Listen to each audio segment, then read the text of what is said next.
class 11. Myself SK Verma. Once again I welcome you all on my YouTube channel Easy Accountancy, the platform where you can learn accountancy in the most lubricated manner. बहुत ही आसान तरीके से आप हमारे साथ accountancy के concepts को सीख सकते हैं, इसके क्वेश्चंस को समझ सकते हैं और ये क्वेश्चन सॉल्व कैसे किए जाए बहुत ही आसान तरीके से आप हमारे साथ इसको सीख सकते हैं। तो हमारा टॉपिक चल रहा है जर्नल और हमने इस बार एक इलस्ट्रेशन लिया है, इलस्ट्रेशन नंबर 5 और कुछ ट्रांजैक्शंस हैं जो हम सॉल्व करके देखेंगे, आपके साथ शेयर कर रहे हैं इसको। और देखिए हम बनाने जा रहे हैं रमेश का जर्नल। ओके, तो इलस्ट्रेशन नंबर 5 में हमें रमेश का जर्नल बनाने के लिए बोला गया है, तो हम इसको देखेंगे कि इसको कैसे बनाया जाए। ओके, तो देखिए इसने हमको दिया हुआ है transactions of Ramesh for April 2020 are given, और ये क्वेश्चन इलस्ट्रेशन जो है ये आपको वीडियो के साथ अवेल करवा दिया जाएगा। ठीक है, तो चलिए देखते हैं। हमको देखिए इसने ईयर दिया हुआ है 2020 और मंथ दे रहा है अप्रैल, यानी इसने जो भी ट्रांजैक्शंस दिए हैं वो अप्रैल के दिए हैं। ठीक, और पहला ट्रांजैक्शन हमें दे रहा है अप्रैल 1 को, Ramesh started business with cash ₹50,000 and cheque ₹1 lakh. तो देखिए हम इसमें क्या करेंगे, बिजनेस में देखिए कैश आ रहा है, तो कैश क्योंकि रियल अकाउंट है तो रियल अकाउंट के अकॉर्डिंग क्या हो जाएगा, डेबिट व्हाट कम्स इन, तो कैश अकाउंट डेबिट हो जाएगा। फिर बैंक डेबिट द रिसीवर का केस बनता है, तो बैंक को हमने यहाँ पर डेबिट करना है, और ये दोनों ही कैपिटल के फॉर्म में आ रहे हैं बिजनेस में।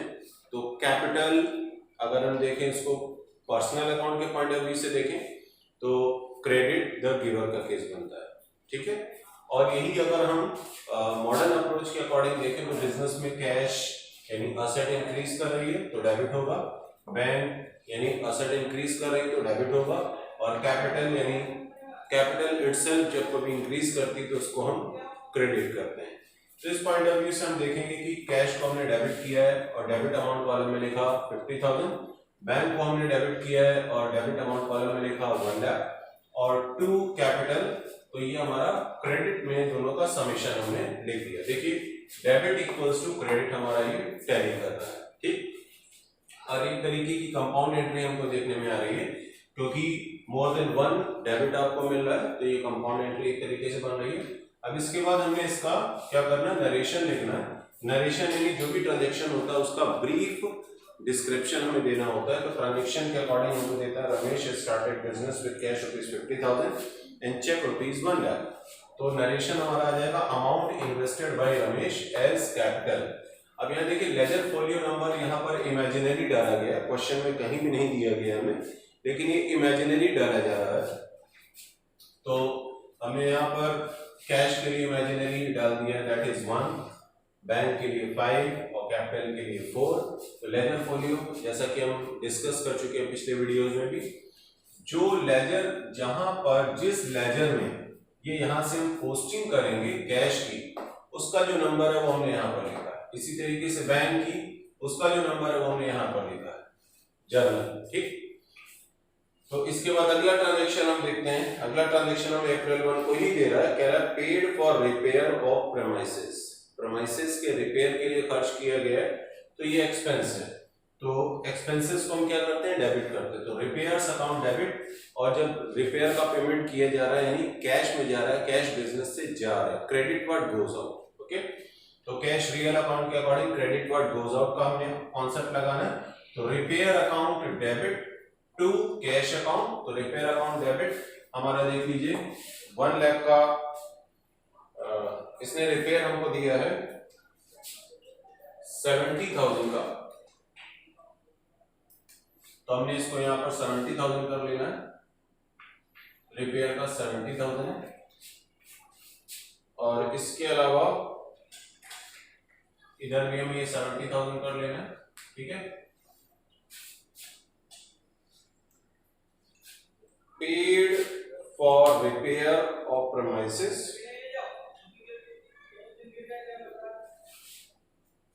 it's 10,000, that is correct. Let it be 10,000, इसको 10,000 ही रहने देंगे। तो 10,000 का हमारा ये ट्रांजेक्शन है। फिर इसके बाद जब कभी भी ये ट्रांजेक्शन आप अगर करें तो आप बेटर होगा कि एक स्केल का यूज करें, ताकि अमाउंट और ट्रांजेक्शन के बीच में जो गैप होता है, इस वजह से कई बार ऐसा हो जाता है कि ऊपर नीचे की अमाउंट हो जाती है। ठीक, तो इसको थोड़ा सा ध्यान से देखना पड़ता है, जैसा भी हम ही से हो गया ऐसा। तो ये 10,000 रिपेयर का अमाउंट है, जबकि 70,000 आगे वाले ट्रांजेक्शन का अमाउंट है। ठीक है, तो रिपेयर अकाउंट दिया टू कैश अकाउंट 10,000।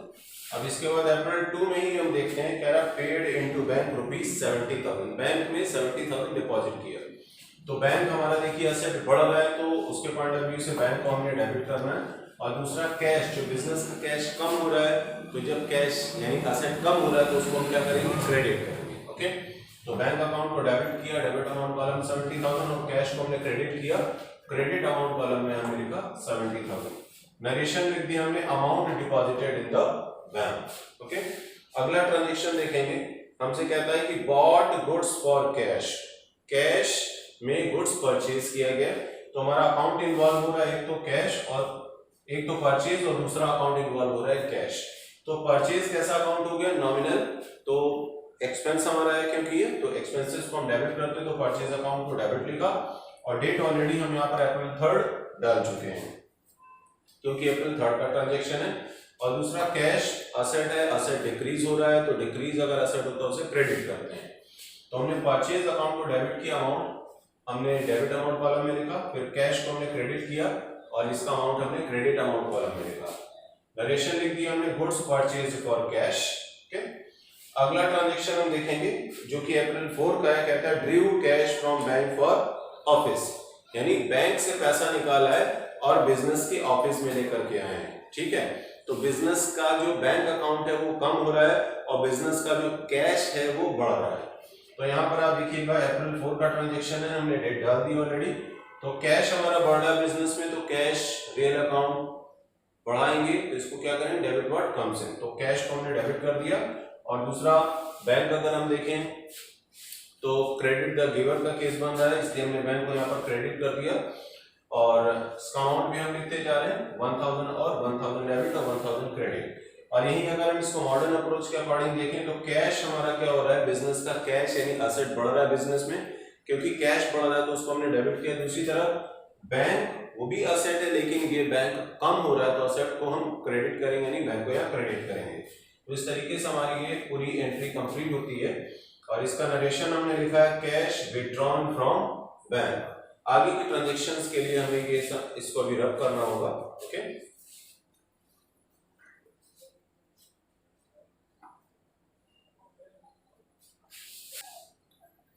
तो हम लोग अभी तक इसमें अप्रैल 4 तक के ट्रांजेक्शन्स कर चुके थे। अब हम लोग करेंगे अप्रैल 13 से आगे के ट्रांजेक्शन। तो अप्रैल 13 में देखिए हमको देता है बॉट गुड्स फ्रॉम श्याम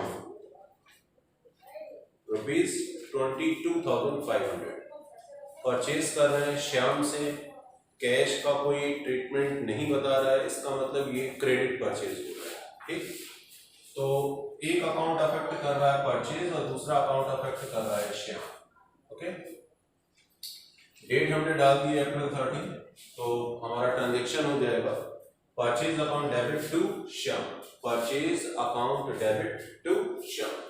तो परचेज को डेबिट किया हमने 22,500 से और श्याम को क्रेडिट अमाउंट पे लिखा 22,500 से। परचेज एक्सपेंस है, नॉमिनल के अकॉर्डिंग हम इसको डेबिट करेंगे एक्सपेंसेस को, और श्याम पर्सनल अकाउंट है, क्रेडिट द गिवर का केस बनेगा। ठीक, तो 22,500 और वही लेजर फोलियो में हमने जो नंबर डाले ये सब इमेजिनरी है। ठीक है,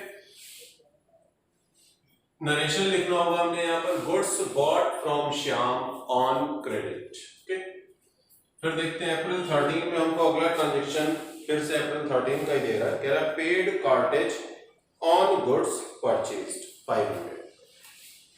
जब ये गुड्स परचेज किया गया शाम से, तो ये कार्टेज का पेमेंट किया जा रहा है कैरेज इनवर्ड, यानी जो श्याम के यहाँ से ला करके अपने शॉप पर ये जो रमेश है अपने स्टॉक तक इसको ला रहे हैं, तो बीच में इन्होंने कुछ किराया भाड़ा दिया, ठीक है, तो इसका खर्चा है ये, ठीक।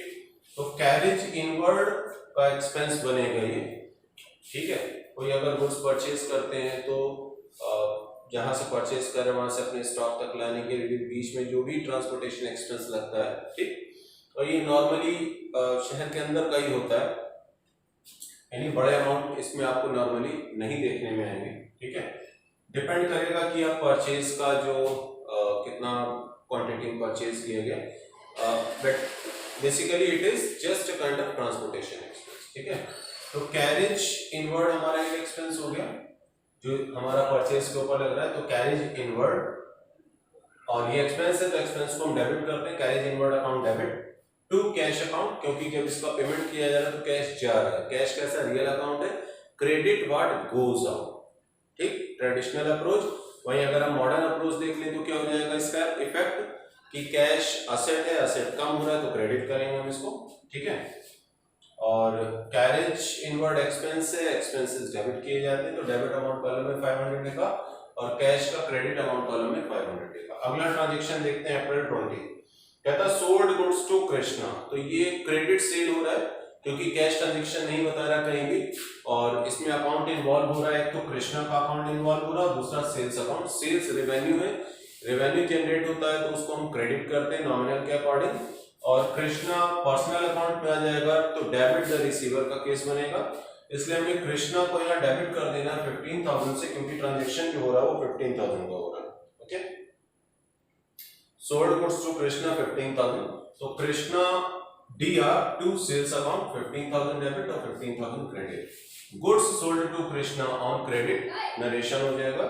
इसके बाद अप्रैल 24 में देखते हैं हम, अगला ट्रांजैक्शन हमें दे रहा है received from Krishna on account, यानी कृष्णा से हमें कुछ पैसा मिल रहा है जो उसके अकाउंट में ड्यू था, ठीक है। कितना मिल रहा है, 15,000 ड्यू था, जिसमें से हमको 10,000 मिल रहा है।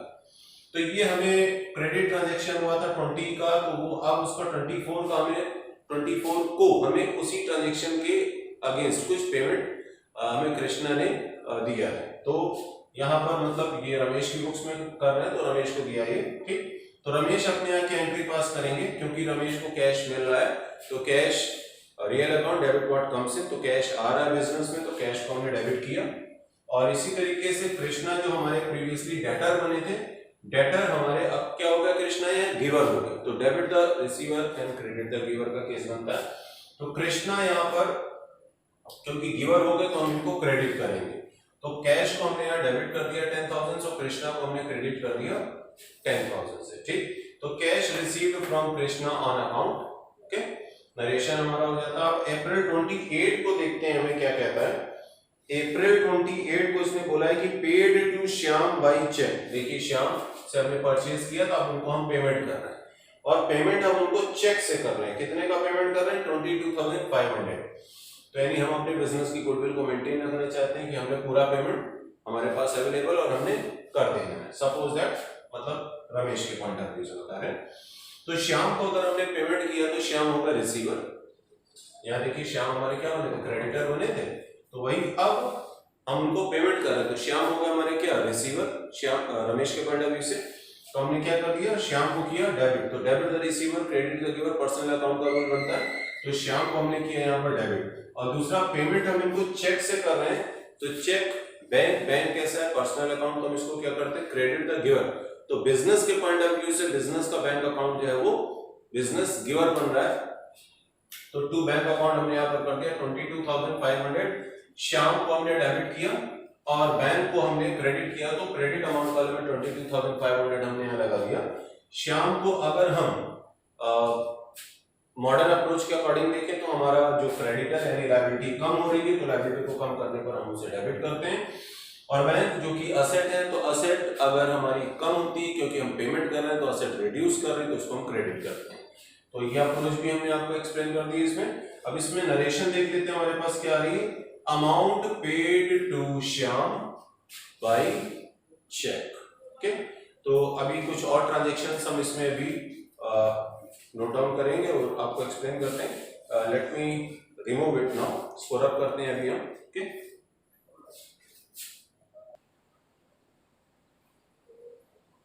तो तो हम लोग देखिए इसको ऑलरेडी डेट अप्रैल 28 तक हम सॉल्व कर चुके थे इसको। अब हम इसको डेट अप्रैल 29 से सॉल्व करेंगे, ठीक है। तो देखते हैं अप्रैल 29 में हमें क्या दे रहा है। कहता है कि placed an order for goods with Daruwala and company, ठीक। तो अगर ऑर्डर कोई केवल प्लेस किया जाता है तो ये कोई बिजनेस ट्रांजेक्शन नहीं, ठीक है। अगर कोई ऑर्डर प्लेस किया जा रहा है तो हम इसे बिजनेस ट्रांजेक्शन नहीं कहते हैं, क्योंकि ऑर्डर करने का मतलब ना तो कुछ एक्चुअलाइज नहीं हो रहा है, केवल ऑर्डर किया जा रहा है, ठीक है। किसी भी अकाउंट पर कोई इफेक्ट नहीं आ रहा है, तो इसका कोई हमको रिकॉर्ड करने की भी जरूरत नहीं है। लेकिन अगर आप किसी चीज को नॉन रिकॉर्ड में रख रहे हैं तो उसको भी मेंशन करना रिकॉर्डेड मैनर में जरूरी है, ठीक।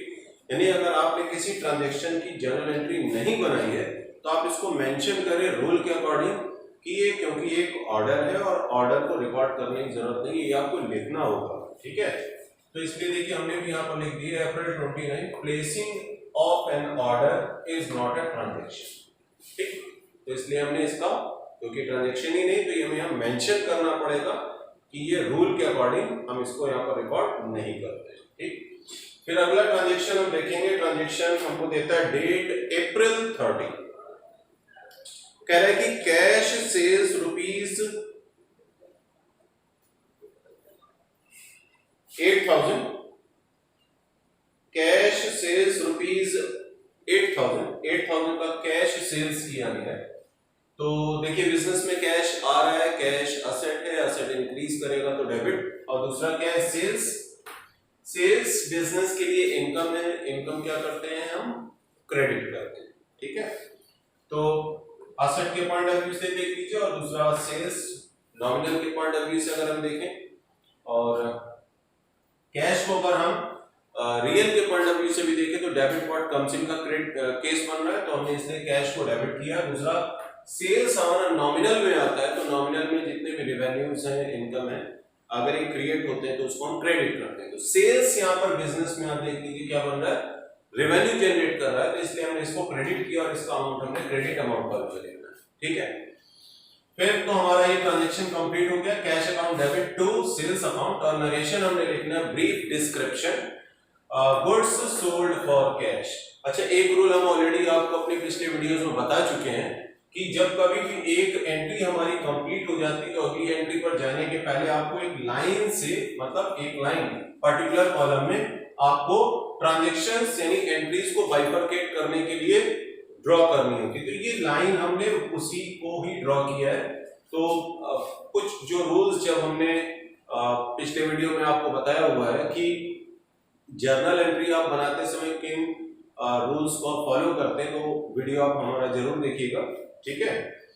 क्योंकि अगर आपने वो वीडियोस नहीं देखे, रूल्स के बारे में नहीं समझा है, तो आपको ये वीडियो, अगर आप सीधे कुछ नए व्यूअर्स हैं, नए स्टूडेंट्स हैं, अगर वो सीधे इसी वीडियो पर आ रहे हैं तो उनको समझने में थोड़ी परेशानी हो सकती है। तो इसलिए मैं आपको सजेशन दे रहा हूँ कि मेरे पिछले वीडियोस जरूर देखें ताकि आपको ये चीजें समझने में कोई परेशानी ना हो। और वीडियो प्लीज पूरे देखें, आप बीच में उसको कट करके ना देखें, फॉरवर्ड करके ना देखें, ठीक है।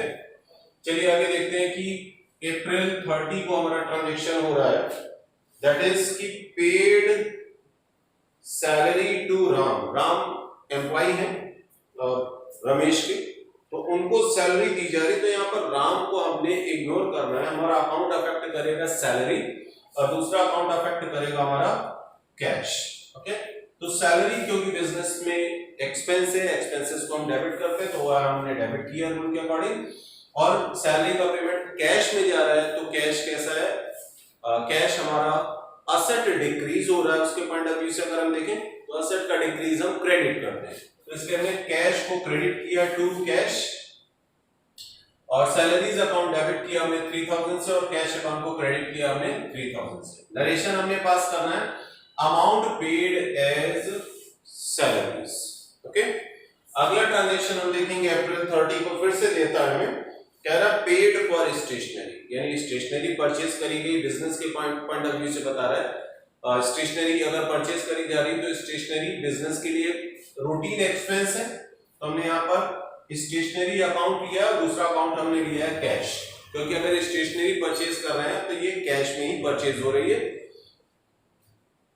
तो स्टेशनरी एक अकाउंट हो गया और दूसरा हो गया कैश। तो स्टेशनरी एक्सपेंस, एक्सपेंसेस को हमने डेबिट किया, और दूसरा कैश बिजनेस के लिए एसेट का डिक्रीज हो रहा है जब हमने स्टेशनरी परचेज किया, तो ये हमने इसको क्रेडिट कर दिया। ठीक है, तो स्टेशनरी परचेज नरेशन हमारा पास कर दिया हमने अप्रैल 30 को।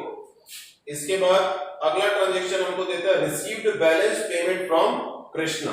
तो कृष्णा हमारे डेटर थे, उनसे हमको बाकी का पेमेंट और भी मिल रहा है अभी। ठीक है, तो कृष्णा से हम देखते हैं कि हमें कितना पेमेंट मिल रहा है, बैलेंस पेमेंट कितना मिल रहा था। कृष्णा को हमने देखिए सेल किया था। अब यहां पर आपको समझना होगा कि कितना बैलेंस पेमेंट हमें कृष्णा से मिल रहा है। कृष्णा को हमने सेल किया था 15,000 का और मिला था अभी तक उनसे केवल 10,000। तो बैलेंस पेमेंट हमें कृष्णा से मिल रहा है, तो कितना मिलना चाहिए 5,000। ठीक है, तो उस 5,000 ये हमको पिछले ट्रांजैक्शन से रिलेट करते हुए यहां पर इसने दिया है, इसलिए आप देख लीजिए इसके आगे कितना अमाउंट है वो नहीं बता रहा। ठीक है, तो इसलिए हमें क्या करना होगा, ये क्वेश्चन को ध्यान से पढ़ करके हमको ये चीज समझ में आएगी कि क्या कृष्णा से कोई पिछला ट्रांजैक्शन है जो यहाँ पर रिलेटेड है। तो उसके पॉइंट ऑफ व्यू से हमने देखा कि पिछला एक ट्रांजैक्शन हम लोगों ने किया था कृष्णा से, और डेट आप देख लीजिए, डेट था अप्रैल 20 जब हमने कृष्णा को गुड्स सेल किया था, और वो सेल हमने किया था कितने का 15,000 का, और 24 को हमें कृष्णा से मिला था 10,000। तो यानी अभी भी कृष्णा से 5,000 लेना बाकी था, जो यहाँ पर इसने में अप्रैल 30 को बताया है कि received balance payment from Krishna. तो अब कृष्णा से हमें बाकी पेमेंट यानी 5,000 मिलेगा।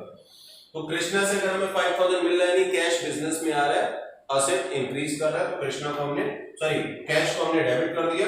और दूसरा अगर हम देखें कृष्णा जो प्रीवियसली हमारे लिए डेटर थे यानी एसेट थे, अब वो कम हो जाएंगे तो हम उसको क्रेडिट करेंगे।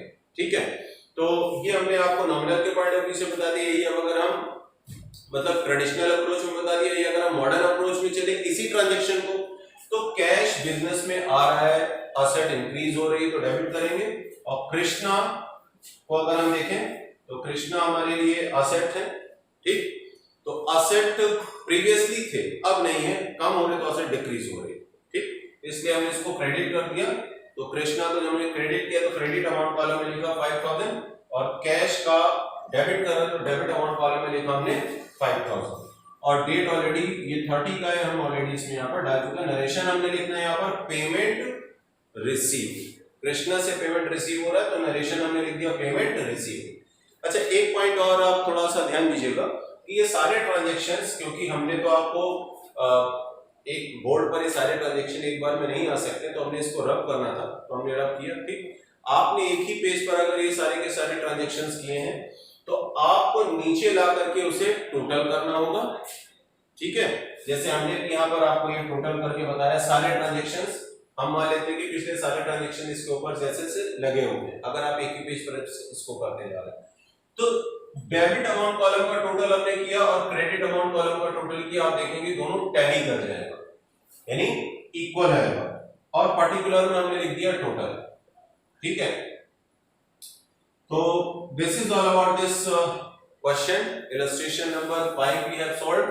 हमने नंबर ऑफ ट्रांजैक्शंस इसमें लिए हुए थे और देखा कि कैसे रूल डेबिट क्रेडिट का अप्लाई करते हुए ट्रांजैक्शंस को हम कैसे पास करते हैं, आइडेंटिफाई करते हैं, और कैसे जर्नल एंट्री हमको पास करनी होती, जो डेबिट क्रेडिट के रूल हैं उसको कैसे आइडेंटिफाई करते हुए उसको अप्लाई करते हुए जर्नल एंट्री बनानी है। ठीक है, सो आई होप कि आपको ये वीडियो पसंद आया होगा, समझ में आए होंगे सारे ट्रांजैक्शंस, और keep on watching our videos, और वीडियोस पूरे देखने हैं और आपको डेफिनेटली समझ में आएंगे। Thanks for watching the video.